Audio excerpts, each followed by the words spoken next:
ओम शांति शांति। ओम शांति शांति। अंतर मन में ज्योति जगा लो, होगा दूर अंधेरा।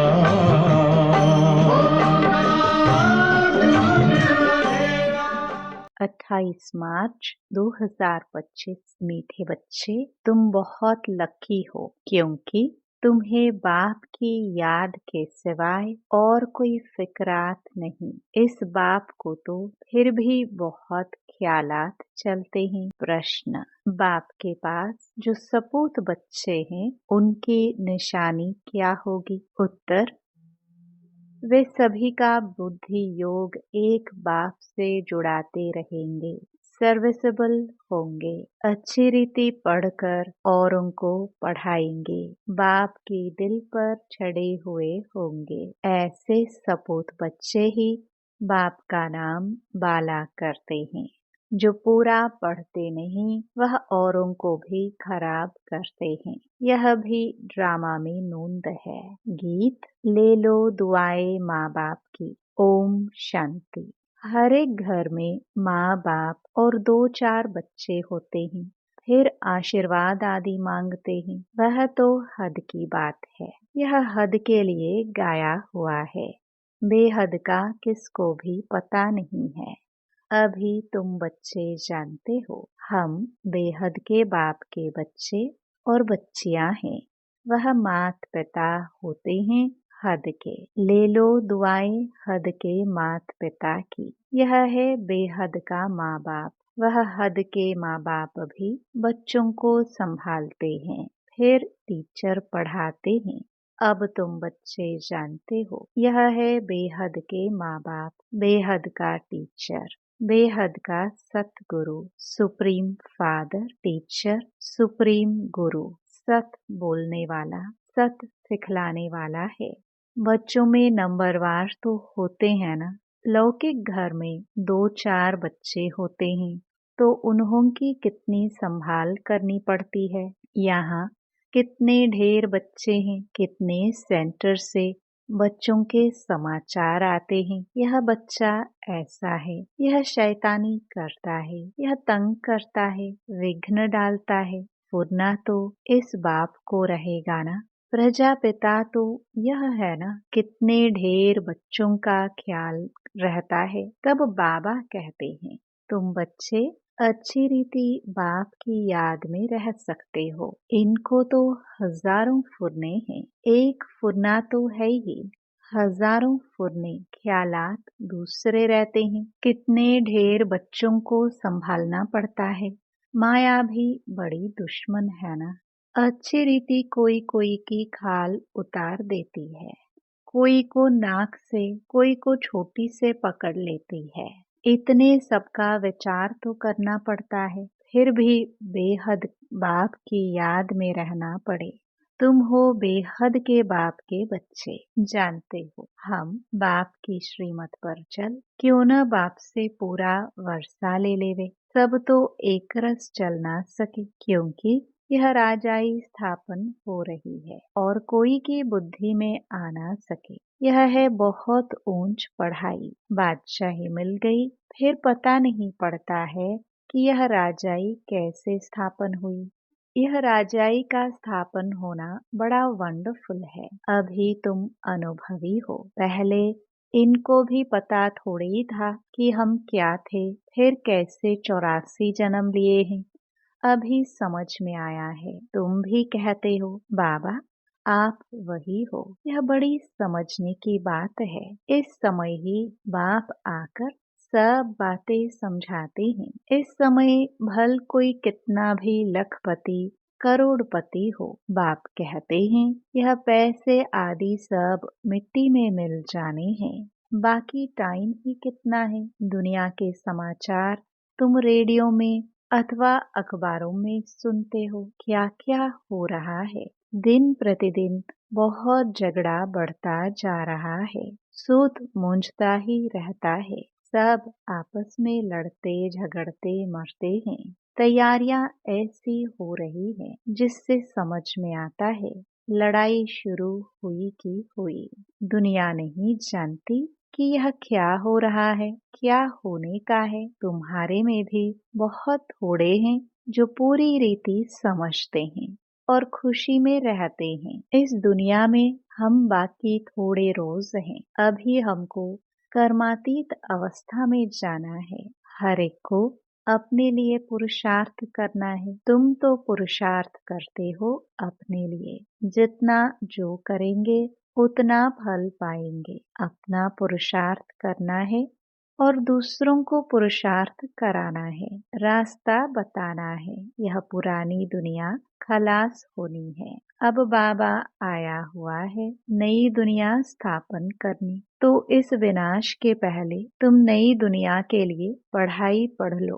भगवानुवाच मैं तुमको राजयोग सिखाता हूँ। लाडले बच्चे, तुमने भक्ति बहुत की है। आधा कल्प तुम रावण राज्य में थे ना। यह भी किसी को पता नहीं कि राम किसको कहा जाता है, राम राज्य की कैसे स्थापना हुई। यह सब तुम ब्राह्मण ही जानते हो। तुम्हारे में भी कोई तो ऐसे हैं जो कुछ भी नहीं जानते हैं। बाप के पास सपूत बच्चे वह हैं जो सबका बुद्धि योग एक बाप के साथ जुड़ाते हैं, जो सर्विसेबल हैं, जो अच्छी रीति पढ़ते हैं।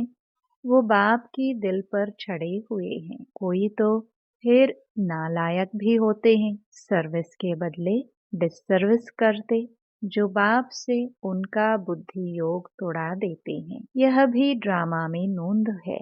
ड्रामा अनुसार यह होने का ही है। जो पूरा पढ़ते नहीं है वह क्या करेंगे, औरों को भी खराब कर देंगे। इसलिए बच्चों को समझाया जाता है बाप को फॉलो करो। और जो भी सर्विसेबल बच्चे हैं, बाप की दिल पर चढ़े हुए हैं, उनका संग करो। पूछ सकते हो किसका संग करें? बाबा झट बता देंगे। इनका संग बड़ा अच्छा है। बहुत हैं जो संग ही ऐसा करते हैं जिनका रंग भी उल्टा चढ़ जाता है। गाया भी जाता है संग तारे कुसंग बोरे। कुसंग लगा तो एकदम खत्म कर देंगे। घर में भी दास दासियां चाहिए, प्रजा के भी नौकर चाकर सब चाहिए ना। यह सारी राजधानी स्थापन हो रही है। इसमें बड़ी विशाल बुद्धि चाहिए। इसलिए बेहद का बाप मिला है तो श्रीमत ले उस पर चलो, नहीं तो मुफ्त पद भ्रष्ट हो जाएंगे। यह पढ़ाई है, इसमें अभी फेल हुए तो जन्म जन्मांतर कल्प कल्पांतर फेल होते रहेंगे। अच्छी रीति पढ़ेंगे तो कल्प कल्पांतर अच्छी रीति पढ़ते रहेंगे। समझा जाता है यह पूरा पढ़ते नहीं है तो क्या पद मिलेगा। खुद भी समझते हैं हम सर्विस तो कुछ करते नहीं हैं। हमसे तो होशियार बहुत हैं।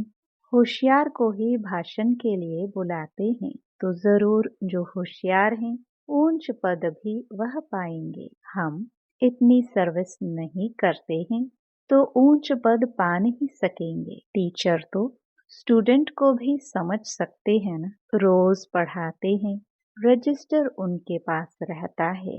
पढ़ाई का और चलन का भी रजिस्टर रहता है। यहाँ भी ऐसे हैं। इसमें फिर मुख्य है योग की बात। योग अच्छा है तो चलन भी अच्छी रहेगी। पढ़ाई में फिर कहाँ अहंकार आ जाता है। इसमें सारी गुप्त मेहनत करनी है याद की। इसलिए ही बहुतों की रिपोर्ट आती है कि बाबा हम योग में नहीं रह सकते। बाबा ने समझाया है योग अक्षर निकाल दो। बाप जिससे वर्षा मिलता है उनको तुम याद नहीं कर सकते हो। वंडर है। बाप कहते हैं हे आत्माएं, तुम मुझ बाप को याद नहीं करते हो। मैं तुमको रास्ता बताने आया हूँ। तुम मुझे याद करो तो इस योग अग्नि से पाप दग्ध हो जाएंगे। भक्ति मार्ग में मनुष्य कितना धक्का खाने जाते हैं। कुंभ के मेले में कितना ठंडे पानी में जाकर स्नान करते हैं, कितनी तकलीफ सहन करते हैं। यहाँ तो कोई तकलीफ नहीं। जो फर्स्ट क्लास बच्चे हैं वह एक माशूक के सच्चे सच्चे आशिक बन याद करते रहेंगे। घूमने फिरने जाते हैं तो एकांत में बगीचे में बैठकर याद करेंगे। झरमुई झगमुई आदि वार्तालाप में रहने से वायुमंडल खराब होता है। इसलिए जितना टाइम मिले बाप को याद करने की प्रैक्टिस करो। फर्स्ट क्लास सच्चे माशूक के आशिक बनो। बाप कहते हैं देहदारियों का फोटो नहीं रखो, सिर्फ एक शिव बाबा का फोटो रखो जिसको याद करना है। अगर समझो सृष्टि चक्र को भी याद करते रहे तो त्रिमूर्ति और गोले का चित्र फर्स्ट क्लास है। इसमें सारा ज्ञान है। स्वदर्शन चक्रधारी तुम्हारा नाम अर्थ सहित है। नया कोई भी नाम सुने तो समझ न सके, यह तुम बच्चे ही समझते हो। तुम्हारे में भी कोई अच्छी रीति याद करते हैं, बहुत हैं जो याद करते ही नहीं, अपना खाना ही खराब कर देते हैं। पढ़ाई तो बड़ी सहज है। बाप कहते हैं साइलेंस से तुमको साइंस पर विजय पानी है। साइलेंस और साइंस राशि एक ही है। मिलिट्री में भी 3 मिनट साइलेंस कराते हैं। मनुष्य भी चाहते हैं हमको शांति मिले। अभी तुम जानते हो शांति का स्थान तो है ही ब्रह्मांड। जिस ब्रह्म महातत्व में हम आत्मा इतनी छोटी बिंदी रहती है, वह सब आत्माओं का झाड़ तो वंडरफुल होगा ना। मनुष्य कहते भी हैं प्रकृति के बीच चमकता है अजब सितारा। बहुत छोटा सोने का तिलक बनाए यहाँ लगाते हैं। आत्मा भी बिंदी है। बाप भी उनके बाजू में आकर बैठता है। साधु संत आदि कोई भी अपनी आत्मा को जानते नहीं। जबकि आत्मा को ही नहीं जानते तो परमात्मा को कैसे जान सकते। सिर्फ तुम ब्राह्मण ही आत्मा और परमात्मा को जानते हो। कोई भी धर्म वाला जान नहीं सकता। अभी तुम ही जानते हो कैसे इतनी छोटी सी आत्मा सारा पाठ बजाती है। सत्संग तो बहुत करते हैं, समझते कुछ भी नहीं। इसने भी बहुत गुरु किए।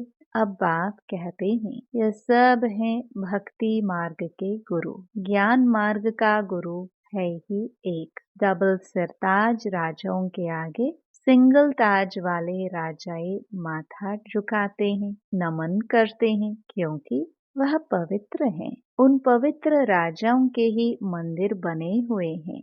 पतित जाकर उन्हों के आगे माथा टेकते हैं, परंतु उनको कोई यह पता थोड़े ही है कि यह कौन है। हम माथा क्यों टेकते हैं? सोमनाथ का मंदिर बनाया, अब पूजा तो करते हैं, परंतु बिंदी की पूजा कैसे करें? बिंदी का मंदिर कैसे बनेगा? यह है बड़ी गोह्य बातें। गीता आदि में थोड़ी यह बातें हैं। जो खुद मालिक है वही समझाते हैं। तुम अभी जानते हो कैसे इतनी छोटी आत्मा में पाठ नोंधा हुआ है।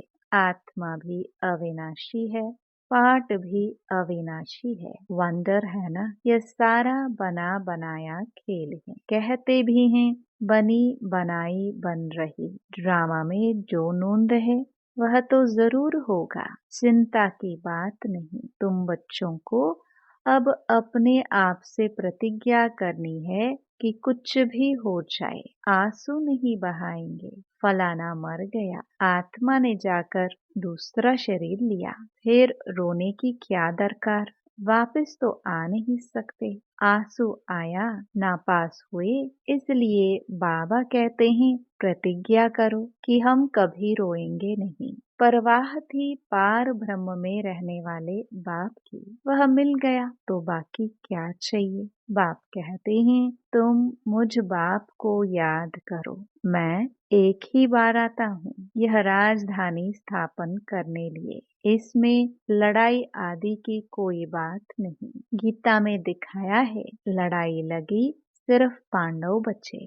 वह कुत्ता साथ में ले पहाड़ों पर गल गए, जीत पहनी और मर गए, बात ही नहीं ठहरती। ये सब है दंत कथाएं। इसको कहा जाता है भक्ति मार्ग। बाप कहते हैं तुम बच्चों को इससे वैराग्य होना चाहिए। पुरानी चीज से नफरत होती है ना, नफरत कड़ा अक्षर है, वैराग्य अक्षर मीठा है।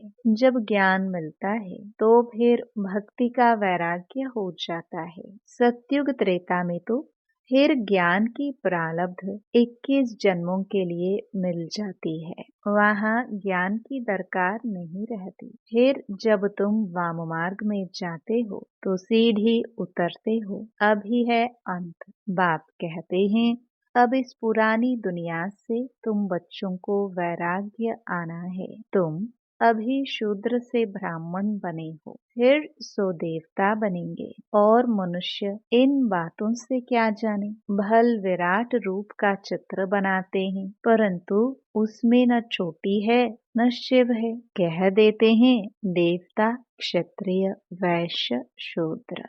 बस शूद्र से देवता कैसे कौन बनाते हैं यह कुछ नहीं जानते। बाप कहते हैं तुम देवी देवता कितने साहूकार थे, फिर वह सब पैसा कहाँ गए।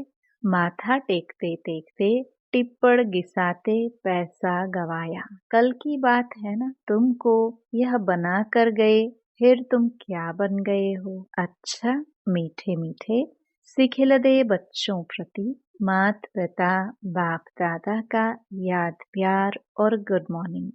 रूहानी बाप की रूहानी बच्चों को नमस्ते।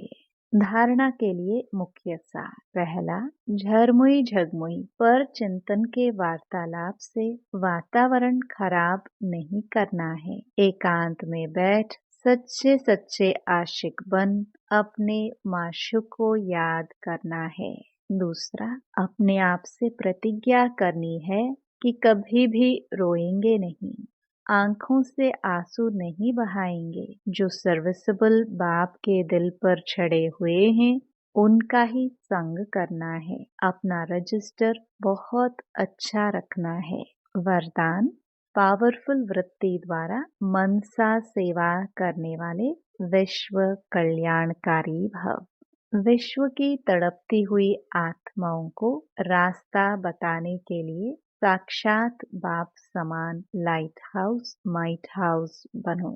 लक्ष्य रखो कि हर आत्मा को कुछ न कुछ देना है, चाहे मुक्ति दो चाहे जीवन मुक्ति। सर्व के प्रति महादानी और वरदानी बनो। अभी अपने अपने स्थान की सेवा तो करते हो, लेकिन एक स्थान पर रहते मनसा शक्ति द्वारा वायुमंडल वाइब्रेशन द्वारा विश्व सेवा करो। ऐसी पावरफुल वृत्ति बनाओ जिससे वायुमंडल बने, तब कहेंगे विश्व कल्याणकारी आत्मा।